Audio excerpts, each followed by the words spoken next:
अस्सलाम वालेकुम। Script theory ये है आज का हमारा टॉपिक और इसमें आज हम डिस्कस करने जा रहे हैं कि कैसे स्पीकर्स जो हैं वो अपनी लैंग्वेज को ईज़िली अंडरस्टैंड कर सकते हैं और प्रोड्यूस भी। इस टॉपिक पे हम प्रीवियस काफ़ी लिंग्विस्टिक थियरीज़ डिस्कस कर चुके हैं और ये एक और थियरी है जिसमें हमारी अंडरस्टैंडिंग पे बात की गई है कि कैसे स्क्रिप्ट के ज़रिए हम ईज़िली बातों को अंडरस्टैंड कर सकते हैं। तो चलें समझते हैं और देखते हैं कि ऐसा क्या है इस थियरी के अंदर। सबसे पहले देख लेते हैं इसका इंट्रोडक्शन। सिल्वेन टॉम्किंस ने स्क्रिप्ट का कॉन्सेप्ट इंट्रोड्यूस कराया था और ये as a type of schemata introduce कराया गया था। अब जो यहाँ पे इस वीडियो में लोग न्यू हैं जिनको नहीं पता कि स्कीमेटा क्या होता है तो मैं उनको ये बताती चलूँ कि मेरी एक वीडियो और है जो मैंने स्केमा और स्केमेटा के ऊपर ही बनाई थी। स्कीमेटा जो है वो प्लूरल है स्केमा का, और स्केमा और स्केमा थियरी इनके ऊपर मैं अपनी एक प्रीवियस वीडियो बना चुकी हूँ। उसका मैं एंड स्क्रीन पे उस वीडियो को लगा दूँगी ताकि आप लोग जिन्होंने नहीं देखी वो वहाँ से जाके उसको देख लें। यहाँ के लिए मैं थोड़ा-सा बता देती हूँ कि स्केमा क्या होता है, स्केमेटा क्या होता है। ये बेसिकली होता है हमारा प्रीवियस नॉलेज, यानी हमें किसी भी चीज़ के बारे में जो बैकग्राउंड नॉलेज होता है, जो हमारा प्रीवियसली एक्जिस्टिंग नॉलेज हमारे माइंड में होता है और नॉलेज का पूरा नेटवर्क होता है।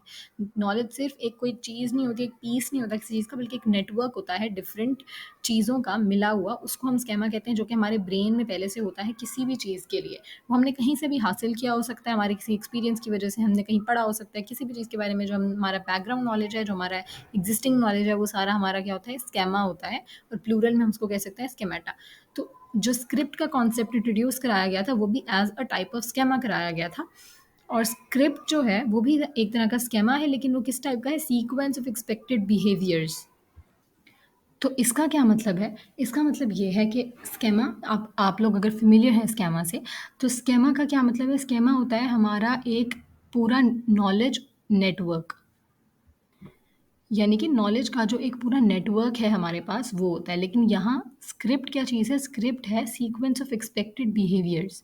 यानी कि हमारा किसी भी सिचुएशन में बिहेवियर कैसा होना चाहिए उसका जो नॉलेज है और उसका जो सीक्वेंस है हमारे बिहेवियर्स का, या हमारे जो जो हम एक्ट्स करते जाएंगे उनका जो सीक्वेंस है वो होता है हमारा स्क्रिप्ट। और ये भी काइंड ऑफ स्केमा ही है।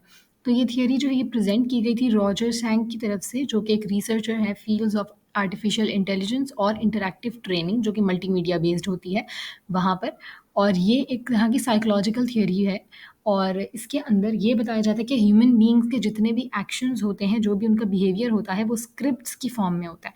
जैसे आप देखें स्क्रिप्ट क्या होता है बेसिकली, अगर आप स्क्रिप्ट का लफ्ज़ी मतलब देखें थोड़ा, तो उसका मतलब है कि जैसे हम कोई अगर प्ले कर रहे हैं, यूजुअली स्क्रिप्ट बोलते ही हमारे दिमाग में यही आता है कि कोई प्ले हो रहा है कहीं, या कोई किसी चीज़ का मूवी है, ड्रामा है, किसी चीज़ का शूट है, कोई एक्ट है, तो उसके लिए हमें स्क्रिप्ट दिया जाता है कि ये भई आपके डायलॉग्स हैं, ये सारे आपने बोलने हैं। तो उसके ऊपर हमारे लाइन टू लाइन डायलॉग्स लिखे होते हैं और पूरा एक तरह का प्लान होता है। तो वो जो चीज़ होती है, उसी जैसा वो होता है वैसा ही तकरीबन ह्यूमन बीइंग्स का बिहेवियर होता है। उसी तरह से जैसे स्क्रिप्ट में चीज़ें लिखी होती है वैसा ही होता है। तो इसीलिए इसी चीज़ को मद्देनज़र रखते हुए एक ये थियरी स्क्रिप्ट थियरी के नाम से पेश की गई, जिसके अंदर यही बताया गया कि ह्यूमन बीइंग्स का बिहेवियर कुछ इसी टाइप का ही होता है। लेकिन बेसिकली ये जो स्क्रिप्ट थियरी दी गई थी शैंक की तरफ से, इसके अंदर जो मेन फ़ोकस था उनका वो यही था कि लैंग्वेज अंडरस्टैंडिंग, कि लैंग्वेज को कैसे अंडरस्टैंड किया जाता है स्पीकर्स की तरफ से। तो उसी चीज़ के लिए ये थियरी दी गई, जिसके अंदर स्ट्रक्चर ऑफ नॉलेज पे बेसिकली फ़ोकस था, क्योंकि बेसिकली यही दिखाया गया है कि जैसे स्केमा होता है कि वो क्या होता है, नेटवर्क ऑफ नॉलेज। तो यहाँ पे बताया गया कि अगर नॉलेज जो है वो हमें पहले से है, स्केमा हमारे पास है, और स्क्रिप्ट जो कि एक तरह का स्केमा है, वो अगर हमारे दिमाग में है कि किसी चीज़ का कैसा स्क्रिप्ट होता है, तो हम उस चीज़ को ईज़िली समझ लेते हैं और जान लेते हैं। इससे हमें पता लगता है कि जो स्पीकर्स हैं उनका अंडरस्टैंडिंग का लेवल क्या हो सकता है। तो आगे ज़रा चलते हैं ताकि मज़ीद बातें आप लोगों को क्लियर होती रहें। तो यहाँ पे मैंने स्क्रिप्ट की कुछ डेफिनेशन लिखी है। A script can be defined as a coherent sequence of events expected by an individual in a particular context involving him either as a participant or an observer. तो इसका क्या मतलब है कि स्क्रिप्ट जो होती है वो एक सीक्वेंस ऑफ इवेंट्स है जो कि आप एक्सपेक्ट कर सकते हैं किसी भी बंदे से, कि ऐसी सिचुएशन होगी तो वो बंदा ऐसा करेगा। अब वो बंदा चाहे वहाँ पे ऑब्जर्वर हो या चाहे वो पार्टिसिपेंट हो। सही, इसकी मैं आपको मज़ीद एग्जांपल्स दूँगी तो आपको बात समझ में आएगी। जैसे फॉर एग्ज़ाम्पल हम रोज़ सुबह उठते हैं, अगर आप कहीं पे भी कोई पढ़ता है, स्कूल में पढ़ता है, कॉलेज में पढ़ता है, यूनिवर्सिटी में पढ़ता है, तो उसकी एक स्पेसिफ़िक रूटीन होती है कि उसने उठना इतने बजे है, उसने फिर जाना है तैयारी करनी है, उसने क्या-क्या करना है, फ्रेश होना है, चेंज करना है, अपना बैग रेडी करना है, उसने ब्रेकफ़ास्ट करना है, उसने जाना है, तो ये सारा क्या है, ये एक स्क्रिप्ट है। उसकी डेली रूटीन का, उसका मॉर्निंग रूटीन का एक स्क्रिप्ट है। तो अब आप ये स्क्रिप्ट जो है, ये हर बंदा फ़ॉलो करता है। वो हर बंदा जो या तो सुबह-सुबह जॉब पे जाता है या सुबह-सुबह किसी इंस्टीट्यूट में जाता है पढ़ने। तो ये चीज़ वो फ़ॉलो करता है। अब यही चीज़ मैं चाहे पार्टिसिपेंट हूँ, तो भी मैं ये बता सकती हूँ, मैं ऑब्ज़र्वर हूँ, तो भी मैं ये नोटिस कर सकती हूँ। तो ये चीज़ हमारी स्क्रिप्ट है और इसी स्क्रिप्ट पे बेस करते हुए हम काफ़ी सारी चीज़ों को अंडरस्टैंड कर सकते हैं और काफ़ी सारी बातों को ईज़िली समझ सकते हैं। ब्रिटानिका जो डिक्शनरी है वो कैसे इस स्क्रिप्ट को डिफाइन करती है, वो कहती है a plan for what is going to be done और said in a particular situation, कि एक पर्टिकुलर आपके पास सिचुएशन है, उसमें आप जो बातें बोलते हैं या जो काम करते हैं यूजुअली, तो वो आपकी क्या होती हैं, स्क्रिप्ट होती हैं। अब स्क्रिप्ट और स्केमा, जैसे कि बताया गया कि स्केमा जो है वो एक ब्रॉडर टर्म है, स्क्रिप्ट उसकी टाइप है, ये हम ले सकते हैं। तो इस तरह से इनमें एक डिफरेंस होना चाहिए, थोड़ा स्लाइट डिफरेंस होना चाहिए, तो हम देखते हैं कि वो क्या डिफरेंस है। तो स्केमा जो है वो है framework of knowledge and information. जैसे कि मैंने कहा कि स्केमा एक ब्रॉडर टर्म है और उसका मतलब होता है हमारी नॉलेज जो हमें पहले से है, हमारी बैकग्राउंड नॉलेज। और स्क्रिप्ट क्या है, pre existing knowledge of behaviours. तो स्क्रिप्ट और स्केमा में सिर्फ बिहेवियर का फ़र्क है कि जो स्क्रिप्ट है वो बिहेवियर्स की नॉलेज है बेसिकली। तो अब यहाँ पे हम देखें तो जैसे मैंने बताया कि स्क्रिप्ट जो है स्केमा जो है सॉरी, वो एक जनरल टर्म है और वो तमाम तर नॉलेज पे बेस करती है। वो सिर्फ बिहेवियर को डील नहीं करती बल्कि जनरली नॉलेज की बात करती है। और स्कीमेटा जो हैं वो हमारी मदद करते हैं किसी भी चीज़ को इंटरप्रेट और परसीव करने में, कि कोई चीज़ हमने परसीव किया, अब उसको इंटरप्रेट किस तरह से करना है, वो हमारी बैकग्राउंड नॉलेज के लिहाज से होगा कि हमारे दिमाग में जो उस चीज़ का पहले से स्केमा मौजूद है वहीं से हम उसको देखते हैं। बाकी अगर हम कोई न्यू चीज़ लर्न करते हैं जिसका कोई स्केमा हमारे माइंड में अगर नहीं है, तो फिर हम उसको न्यूली लेते हैं और फिर उसका स्केमा बनना स्टार्ट होता है। इस तरह से होता है। और अगर स्क्रिप्ट की बात की जाए तो स्क्रिप्ट को कहा जाता है एक डायनामिक स्केमा। डायनामिक स्केमा यानी कि मूविंग स्केमा। जैसे स्केमा जो है वो नॉलेज है एक तरह का, लेकिन स्क्रिप्ट जो है वो मूविंग स्केमा है, क्योंकि वो सीरीज़ है एक्शंस का। जो एक्शन हमने किसी भी पर्टिकुलर जगह पे, किसी भी पर्टिकुलर इवेंट या सिचुएशन में करना है, वो हमारा स्क्रिप्ट है। तो ये डिफरेंस आप लोगों ने याद रखना है। और इसी चीज़ को दिमाग में रखते हुए हम ये कह सकते हैं कि all script is schema but not all schema is script, या ऑल स्केमाटा आर स्क्रिप्ट। क्यों? क्योंकि तमाम तर जो स्क्रिप्ट्स होते हैं वो स्केमा होते हैं, बट सारे स्केमा जो हैं वो स्क्रिप्ट नहीं होते। आगे मैंने इसकी कुछ एग्जांपल्स लिखी हैं जिनको हम देखते हुए बात को बड़ी ही आसानी और ईजी तरीके से समझ सकते हैं। पहली एग्जांपल अगर हम देखें तो वो है ईटिंग इन अ रेस्टोरेंट। यानी कि अगर कोई रेस्टोरेंट जाता है तो उसको क्या स्क्रिप्ट फॉलो करना होता है, क्योंकि ऑब्वियसली ये एक्शंस की बात है। तो फर्स्ट है entering the restaurant and finding a table. Obviously आप रेस्टोरेंट में एंटर करेंगे, आप टेबल को ढूंढेंगे कि आपको कौन सा फ्री टेबल मिल रहा है जहाँ पे आप या आपकी फैमिली है। अगर आप 2 लोग हैं तो उनके हिसाब से कौन सा टेबल है, आप फैमिली है तो उसके हिसाब से कौन सा टेबल है। फिर आगे आप देखते हैं आप टेबल पे पहुँच गए हैं, तो अब आप मेन्यू उठाते हैं, मेन्यू कार्ड देखते हैं, आप उसमें से चीज़ सेलेक्ट करते हैं। जब हो जाता है कि आपको क्या मंगवाना है, फिर आप वेटर को बुला के अपना फूड ऑर्डर करते हैं। उसके बाद आप खाना खाते हैं, खाना खाने के बाद आप बिल मंगवा के वो उसको पे करते हैं और उसके बाद आप उठते हैं और रेस्टोरेंट से बाहर चले जाते हैं अपने घर की तरफ। तो ये आपका हो गया रेस्टोरेंट स्केमा। अगर इसके अलावा दूसरा है गोइंग टू द मूवीज़, यानी कि आपका सिनेमा सॉरी मैंने स्केमा बोला, वो है स्क्रिप्ट, रेस्टोरेंट स्क्रिप्ट। या आपकी होगी दूसरा सिनेमा स्क्रिप्ट, कि अगर आपको सिनेमा जाना है तो आपके क्या-क्या एक्शंस होने चाहिए, आप क्या-क्या करेंगे वहाँ पे जाके। पहला है entering the cinema and purchasing tickets, कि आप सिनेमा में गए हैं, उसके बाद आपने वहाँ पे जाके टिकट्स लिए हैं मूवी के, जो सी भी आपने देखनी है। फिर उसके बाद आप पॉपकॉर्न या भी कोई और स्नैक्स आप लेना चाहते हैं तो वो आप ले लेंगे कि आप मूवी के दौरान एंजॉय कर सकें। उसके बाद आप मूवी देखने के लिए हॉल में चले जाएंगे, वहाँ पे आप मूवी देखेंगे और मूवी देखने के बाद आप अपने घर की तरफ वापस चले जाएंगे। तो ये हमारे पास 2 स्क्रिप्ट्स हैं जिनसे हम अंदाज़ा लगा सकते हैं कि किसी एक सिचुएशन में यही स्क्रिप्ट चलता है। मतलब कोई ऐसी बात नहीं है कि ये पर्सन टू पर्सन वेरी करे। हाँ, person to person slightly vary कर सकता है स्क्रिप्ट, के कोई बंदा हो जिसको कोई स्नैक नहीं चाहिए तो वो वैसे ही चला जाएगा। लेकिन यूजुअली जनरली देखा जाए तो स्क्रिप्ट्स सेम ही होते हैं तकरीबन। तो ये जो है ये स्क्रिप्ट की एग्जांपल हमने देखी। आगे हम देख सकते हैं टाइप्स ऑफ स्क्रिप्ट्स। अच्छा, यहाँ टाइप्स ऑफ स्क्रिप्ट्स जो हैं उनको नाम दे दिए गए हैं। मतलब आप किसी भी काम को कर रहे होते हैं अगर, तो वहाँ पे आपके स्क्रिप्ट की टाइप क्या होती है।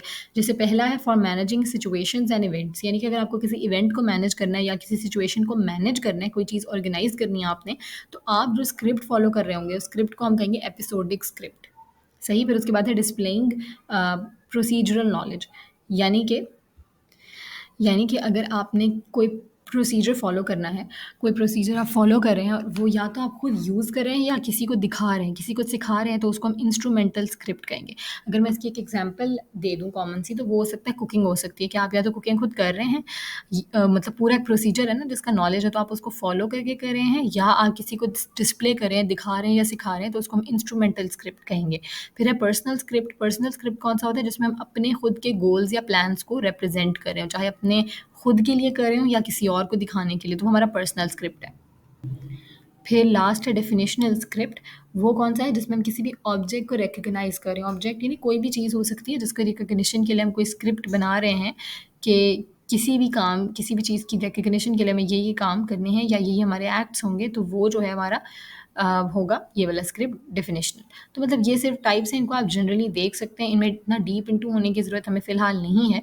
आगे हम चलते हैं एप्लीकेशंस की तरफ। एप्लीकेशंस क्या हैं कि अगर इसके थियोरेटिकल स्टडी देखी जाए इस टॉपिक की, स्क्रिप्ट थियरी की, तो उसको हम स्टोरी टेलिंग और डेवलपमेंट ऑफ इंटेलिजेंस में लगा सकते हैं। जैसे कि पहले बताया था कि जो शैंक है वो आर्टिफिशियल इंटेलिजेंस की फील्ड में भी काम करते हैं, उसमें रिसर्चर थे। तो यहाँ पे हम देख सकते हैं कि जो इसका थियोरेटिकल फ्रेमवर्क है स्क्रिप्ट्स का, उसमें हम आर्टिफिशियल इंटेलिजेंस की फील्ड में लगा सकते हैं, स्टोरी टेलिंग की फील्ड में लगा सकते हैं। इसलिए जो आर्टिफिशियल इंटेलिजेंस है, ये जो रोबोट्स हैं, ये सब कुछ स्क्रिप्ट पे चलता है। इनको एक स्क्रिप्ट ही दिया जाता है जिसको इन्होंने फॉलो करना होता है।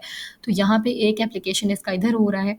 उसके अलावा हमारे पास एजुकेशनल सॉफ्टवेयर के अंदर भी इसका काफ़ी रोल है ऑब्वियसली, क्योंकि ये चीज़ें जो कंप्यूटर्स हैं और जो इस टाइप की टेक्नोलॉजी बेस्ड चीज़ें हैं, वो तो सारी इन्हीं तरह के स्क्रिप्ट्स पे ही रन करती हैं। आगे हम देख लेते हैं इसकी इम्पोर्टेंस, कि अगर हमारे पास ये स्क्रिप्ट्स हैं तो इनकी क्या ज़रूरत है, इनकी क्या इंपॉर्टेंस है हमारी लाइफ के अंदर। हमारी लाइफ में ये क्या है कि जो स्क्रिप्ट्स होते हैं या जो प्लान्स होते हैं, उनकी मदद से हम चीज़ों को बड़ी ही आसानी से समझ सकते हैं। जैसे मैंने यहाँ फर्स्ट एक एग्जांपल लिखी है, अब आप जो है वो नीचे वाली लाइन तो ऑब्वियसली आपको दिख रही है, बट उसको फ़ोकस किए बगैर आप सिर्फ एग्जाम्पल की लाइन पे फ़ोकस करें, तो fill the measure cup to line and repeat every 2 to 3 hours. अब आप ये लाइन अगर पढ़ते हैं कहीं पे भी, तो आपको क्या लगता है कि ये लाइन आपको कहाँ पढ़ने को मिलेगी? मतलब आपको एक मेजर कप दिया हुआ है, आपने उसको फिल करना है लाइन तक, और उसके बाद आपने हर 2-3 घंटे बाद ये काम करना है। तो अब यहाँ कोई नहीं लिखा हुआ कि फिल करने के बाद उसके साथ क्या करना है, और हर 2 घंटे बाद सिर्फ कप फिल करके चले जाना है क्या? तो ऑब्वियसली हमें पता है कि ये जो स्क्रिप्ट होता है, ये जो बात होती है, ये यूजुअली सिरप्स पे लिखी होती है। कफ सिरप हो गया, मतलब जो भी हमारी जो मेडिसिनल ड्रग्स होते हैं, ये उनके ऊपर लिखी होती है, स्पेशली सिरप्स के ऊपर। तो जो कफ सिरप होता है यूजुअली उसके ऊपर लिखा होता है कि उसके अंदर एक मेजर कप होता है जिसके अंदर हमने उस सिरप को डालना होता है, और लाइन होती है, लाइन तक डालना होता है, और उसके बाद उसको पीना होता है, और 2-3 घंटे के बाद दोबारा पीना होता है। तो यहाँ कहीं नहीं लिखा कि हमने उस चीज़ को पीना है, लेकिन ये हमें खुद पता है। अब हमें नहीं, हम तो नहीं ये करेंगे कि जी पीना नहीं लिखा तो हम उसको बाजू पे डाल लें, हम उसको सर में डाल लें, हम उसको कुछ भी कर लें, तो या फिर हम उसको भरते रहें सिर्फ, ऐसा नहीं है, हमें खुद ही पता होता है। तो कैसे हमें खुद ही पता होता है? बिकॉज़ हमारे पास वो स्क्रिप्ट मौजूद है, हमारे अंदर, हमारे ब्रेन में ये स्क्रिप्ट मौजूद है, जिसकी वजह से हमें पता है कि क्या करना है इस सिचुएशन में। आगे एक और एग्जाम्पल भी देख लेते हैं ताकि बात मज़ीद क्लियर हो जाए। वो क्या है? अब मैं इस पैसेज को पढ़ती हूँ। Trying not to be out of the office for so long, Susie went into the nearest place, sat down, and ordered a sandwich. It was quite crowded, but the service was fast, so she left a good tip when she had to rush back. अब यहाँ पे कहीं नहीं लिखा कि ये किस किस्म का स्क्रिप्ट है, लेकिन आपको सुनने से और मेरे ये पढ़ने से अंदाज़ा हो गया होगा कि ये क्या है, एक रेस्टोरेंट स्क्रिप्ट। यहाँ कहीं वर्ड रेस्टोरेंट पूरे पैसेज में इस्तेमाल नहीं हुआ, और काफ़ी सारी इन्फॉर्मेशन भी मिसिंग टाइप से हमें फ़ील होती है, क्योंकि चीज़ों के नाम क्लियरली नहीं लिखे गए। अब मैं दोबारा समझते हुए इसको पढ़ूँ तो क्या हमें समझ में आ रहा है कि वो नहीं चाहती थी कि वो ऑफ़िस से बहुत देर बाहर रहे, तो वो सिर्फ़ करीब की जगह पे चली गई। अब वो करीब की जगह क्या है, वो कोई ऐसे पार्क में नहीं चली गई, ना ही वो किसी ऐसी रोड पे बैठने चली गई, बल्कि वो कहीं गई जहाँ पे वो बैठी और उसने ऑर्डर किया सैंडविच। तो ऑब्वियस सी बात है कि वो रेस्टोरेंट में गई थी।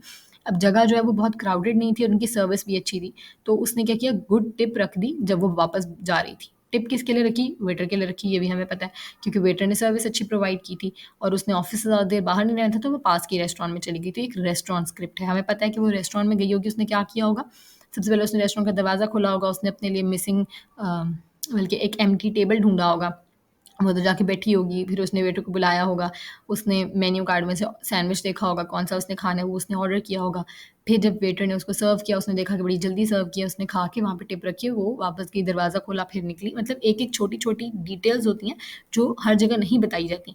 वो हमें कैसे पता चल जाती हैं? हमें अपनी स्क्रिप्ट की नॉलेज की वजह से खुद ही पता चल जाती हैं, क्योंकि ये नॉलेज हमारे पास ऑलरेडी है। सो यहाँ पे हमें पता लगता है कि स्क्रिप्ट्स की कितनी इंपॉर्टेंस है, कि स्क्रिप्ट्स की वजह से हम चीज़ों को इतना ईजिली अंडरस्टैंड कर लेते हैं, वरना तो हमें हर एक से कहना पड़ता कि वो हमें एक एक चीज़ बताए।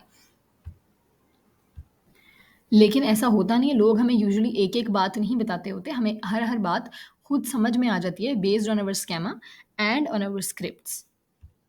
सो आई होप आप लोगों को ये टॉपिक आज का समझ में आ गया होगा। बहुत ही इंटरेस्टिंग और ईज़ी टॉपिक था, कोई आई डोंट थिंक सो कि कन्फ्यूज़िंग बात इसके अंदर थी। फिर भी अगर आप लोगों को कोई कन्फ्यूजन हुआ करे, so you can ask in the comment section. मैं पूरी कोशिश करती हूँ कि आप लोगों के कमेंट्स को रीड करूँ और उनको रिस्पॉन्ड भी करूँ। So thanks for watching the video. I hope you like the video. अगर आपको पसंद आई है तो प्लीज़ लाइक बटन को ज़रूर प्रेस कर दीजिएगा और सब्सक्राइब भी कर दें प्लीज़ मेरे चैनल को, ताकि आप लोगों तक मज़ीद इस तरह की वीडियोज़ पहुँचती रहें। अंटिल द नेक्स्ट वीडियो, अल्लाह हाफ़िज़।